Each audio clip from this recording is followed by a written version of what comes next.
I hope that we can learn from the mistakes that we've made in the past 18 months.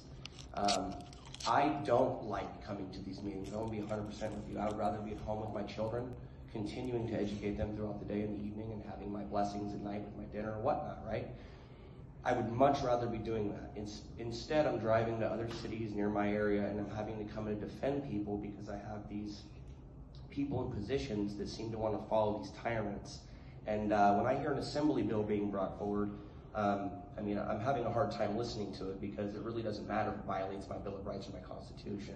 So an assembly bill is completely useless. It's as beneficial as that mask you have on, okay? So what my real problem is we do these things to come out and voice our opinions to you guys. I talked to you last week about how you need to see the emotions of people's faces and things. And what you're already doing is, it seems like, because I know you saw that viral video, I know you did, it saw millions of people, okay? It made its way to Dan Bongino, Stu Peters, the entire movement of the right wing saw this video, okay, what happened here. And I find it very suspect that you guys, within 2 weeks of millions and millions of views being brought to the light of the betas within this community, okay, we'll say it again. I'm not going to personally attack anybody, but it's clear. That is what the main response was from online, okay? That we need to have these in-person meetings so that the people out there can see what's going on. We can cut back on the personal attacks, that's fine. I was emotional, there was a lot going on last week.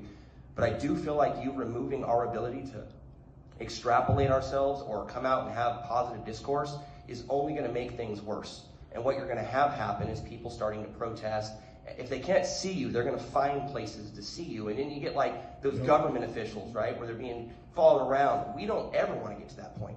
We'd rather come to a meeting every month and have a discussion with you guys. Because I'll tell you right now, I, for one, won't allow a virtual meeting to stop my opinion from being heard. So I know I have a rather large following in this community of people who believe what I believe. I mean, it's obvious.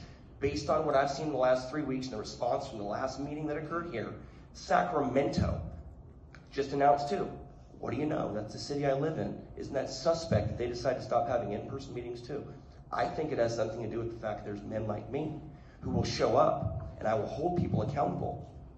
I told you I own my own business. I homeschool my kids. It gives me a much broader schedule than other people are allotted. So I will continue to tell people that they should pull out of the system as much as they can. But I'm going to tell you guys that I would appreciate it if you kept these parents involved, letting us come and talk to you guys and express ourselves. That's all I want to say. I hope you guys have a good 2022 and we can move forward. That's what I hope. Thank you guys.